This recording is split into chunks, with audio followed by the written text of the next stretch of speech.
It is Big Wig Customs here. We are going to be putting the radio in the 1996 Toyota Corolla today. We also have a few other things that we're going to try to get done, such as installing this 1200 watt amp wiring kit. This is I want to say $60 kit from Walmart. It has the power, ground, AV jacks, and a turn on or a remote wire. We're going to set this aside. That is going to be pushing this, a 1200 watt Jensen amp. This is going to run to two 10-inch kickers, which are going to be put in the rear of the vehicle. There's going to be plenty for a starter car, which there's all the information on the back if you're interested. You can also get these at Walmart for about 80 bucks. And then in the last video that I uploaded, we already went ahead and we wired up the radio harness. We soldered the connections. We put heat shrink on everything. That way, this went as smooth as possible. The only thing that's not going to be soldered is the antenna wire or the remote wire. We're going to set this to the side. First, what we got to do is we got to pull this guy out. What you're going to do for that is you're going to need a couple tools. Not really a couple, but just a few. You're going to need a Phillips head screwdriver, a flathead, and or a small pry bar. You don't really need these are just in case. It's a lot better if you use a plastic trim tool. But first, what you're going to have to do is you're going to have to take these and you're going to wiggle them around a little bit. They're stuck on there sometimes. They're going to want to fly off at you. Put them down here in this cup holder. Not cup holder, but, you know, whatever that is down there. Just pop these off, so whenever we go to pull this plastic piece off, they don't pop off with it, and we lose them for good. They are on there. Oh. You're going to pull all of them off. Alrighty, once you got all those off, you're going to come down here. You're going to feel around. There's going to be a screw here and a screw here. I'll be right back after I take both of those screws off. Alright, we got those two screws out. They aren't very long. And they do go in there. They're not straight up and down. They kind of go at like a vertical, like a horizontal, vertical kind of angle where they're up. Let's see. These are the screws you're going to take out. There's two of them located here, here. And then you're just going to feel around, kind of pry on it a little bit. If you can't pull it off easy, don't break it. That's what we got these flatheads for. Yeah. Go down here, kind of fiddle around with it every kind of just fuck with it everywhere. There it goes. See, it's starting to come out on one side now. And now we just fiddle with it here on the bottom. It's going to feel like you're breaking it. That's for sure.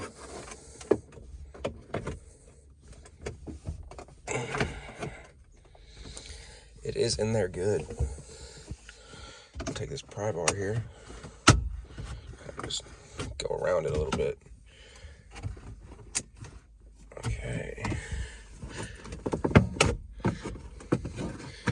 You just get her going like so. You're gonna wiggle here on the top.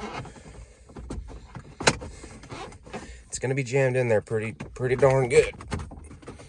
Just take your time. Make sure you try and pull it all out. It's one piece.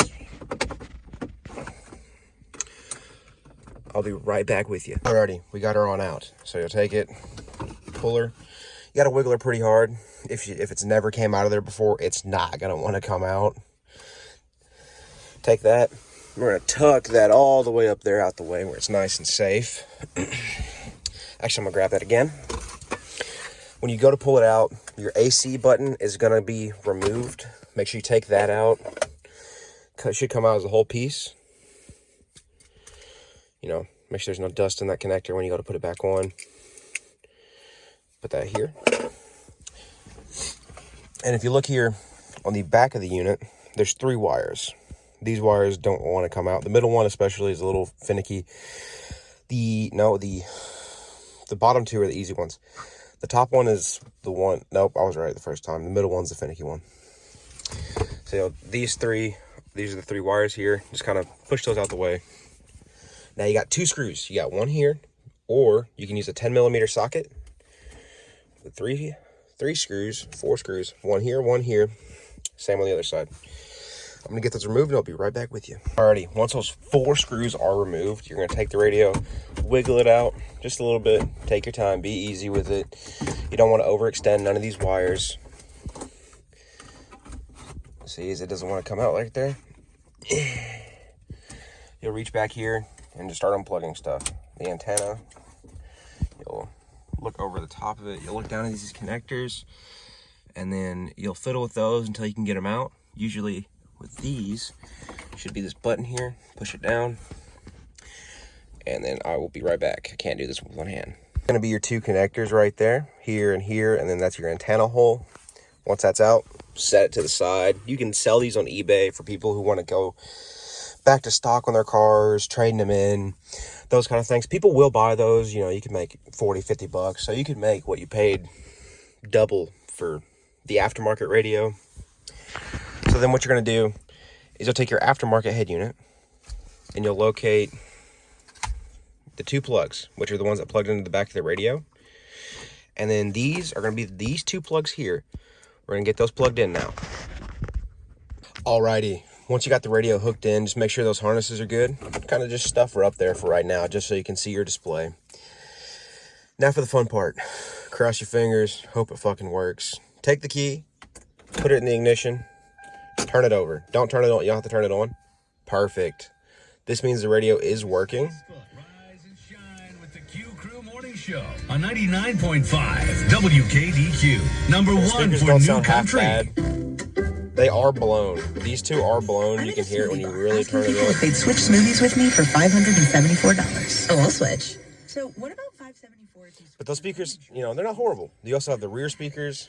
Nope. On this one, you just press it So it's easy money. for your bass, your treble, And you could save your balance, and your fade. We're going to fade these all the way to the rear.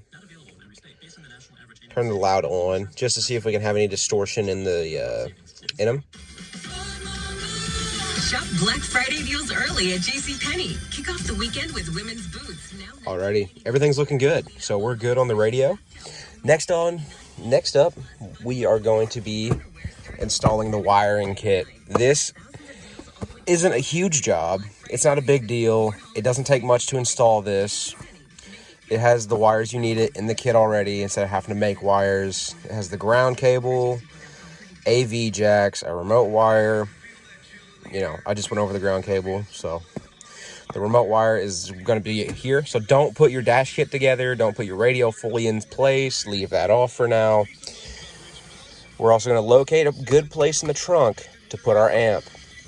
On here, they have holes to mount it to the wall if you want to. We are more than likely just going to mount it to the back seat. That way, because there's no fans on the back of it, the fans are located on the side of this for the ventilation. Also, I gotta go find a fuse for this amp. But other than that, I'll see you guys in just a moment whenever I get this torn open to where I can show you guys everything in this kit. So we got the 1200 watt amp kit from Walmart for, I want to say around 50 to 60 bucks.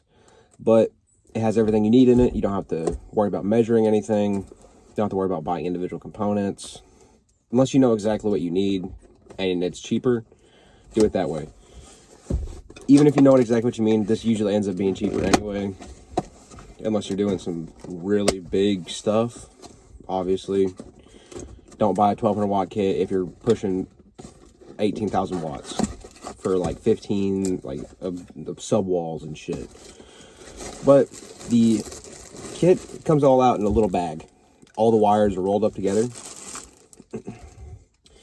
There's nothing left in the box. We're going to set this aside.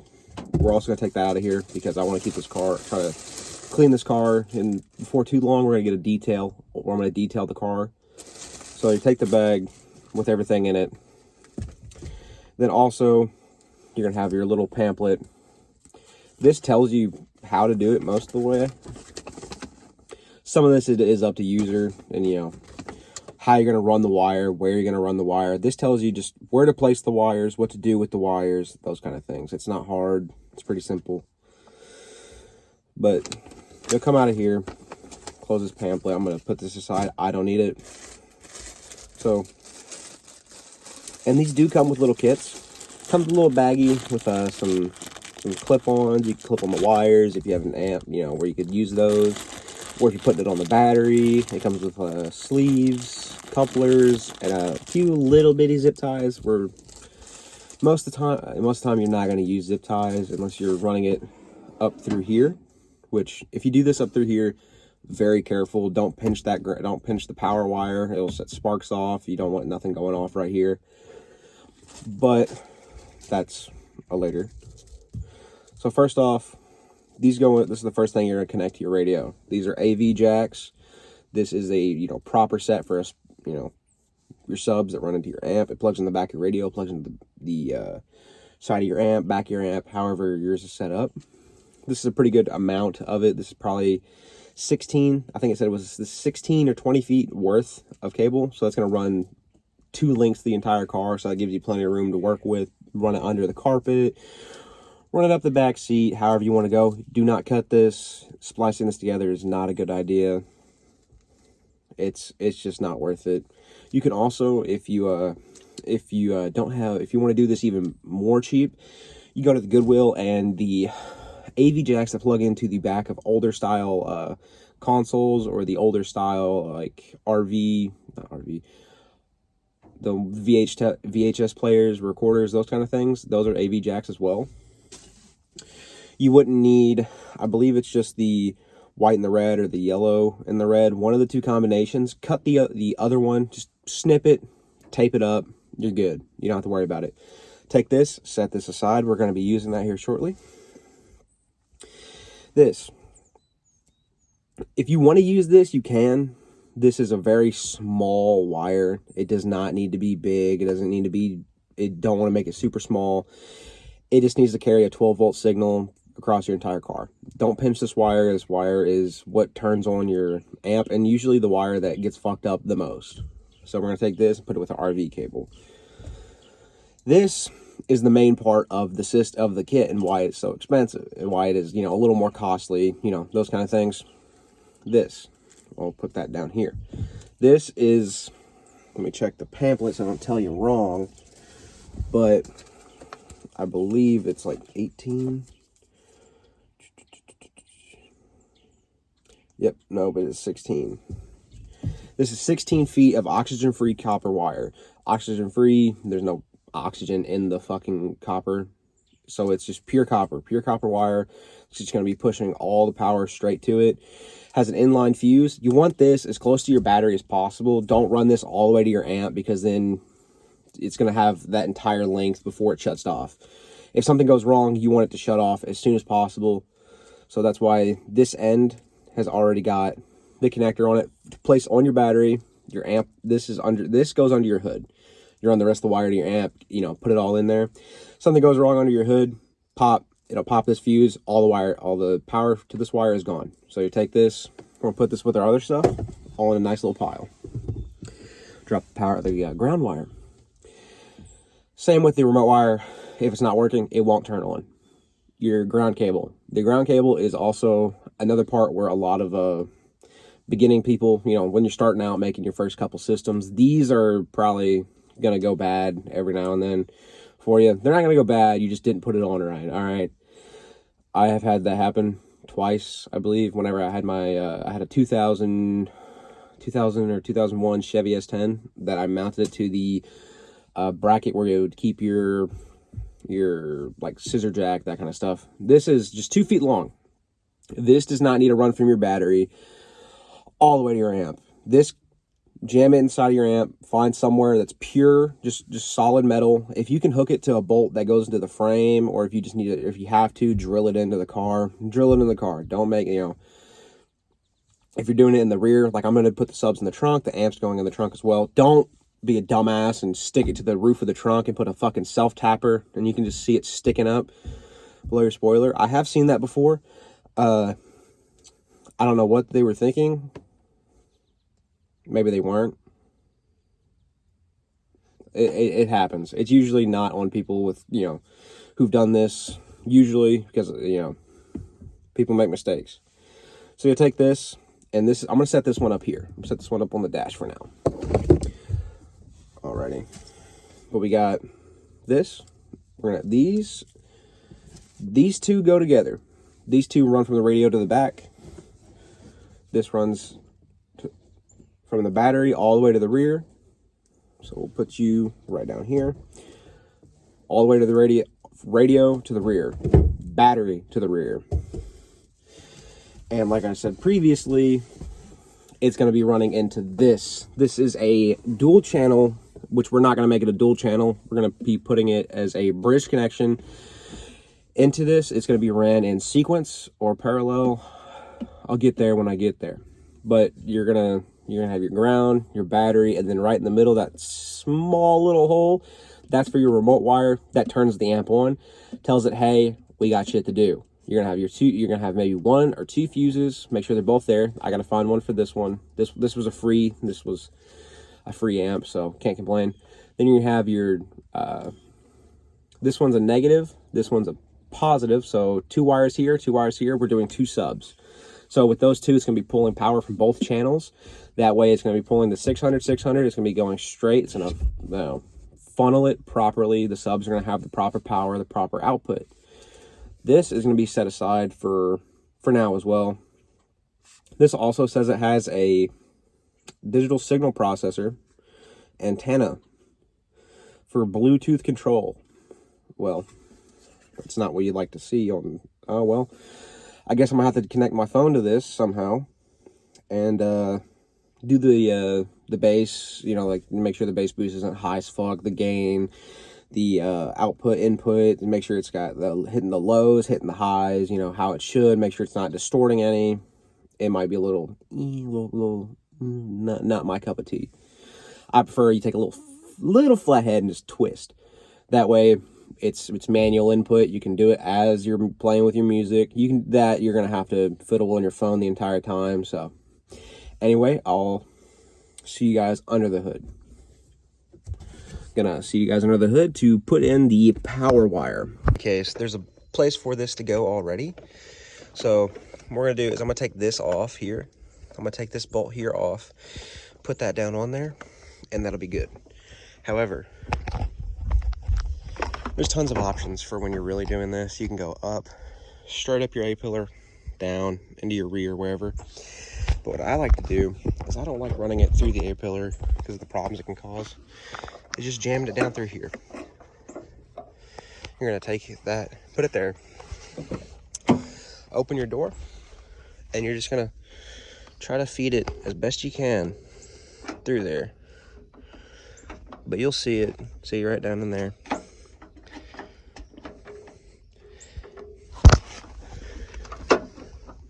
It's not hard to get it in there. I'll be right back with you when I get it. Alrighty, we got it fed through there now. But for this, what I'm gonna do is I'm gonna take it, I'm gonna pop these panels off here. Just a lot of times, they should just come right up.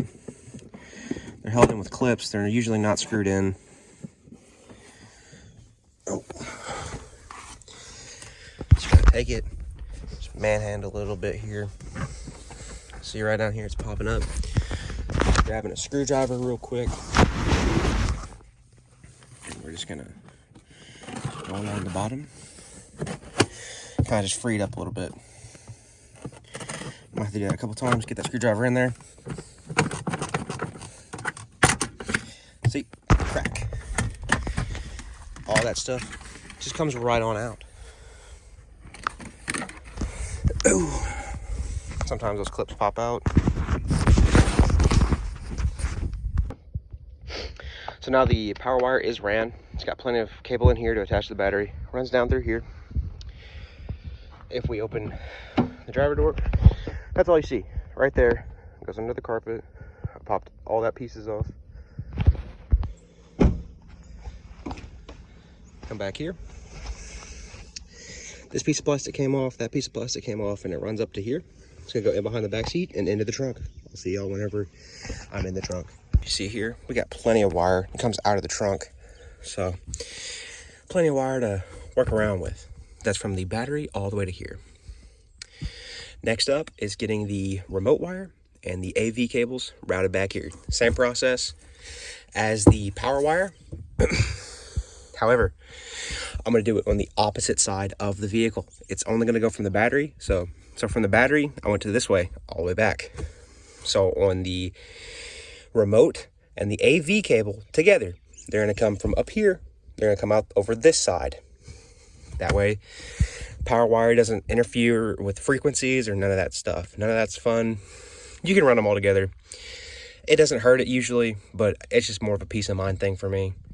So I'll see you guys whenever I have both of the AV and the remote wires all the way here in the trunk. We got the amp back here all wired up. It's a bit of a mess back here. But we got the ground, the remote, and the power wire. 2 bolts I just found randomly. They fit. They got the speakers. I gotta find some screws for the ground cable, but I'll be right back whenever the subs are put in the vehicle. Got the subs all wired up. Still need speakers.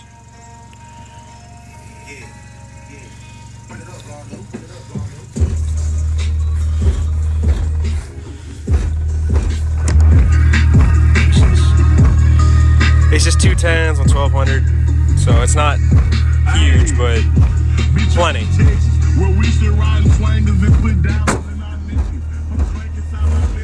You can tell they're there, that's for sure.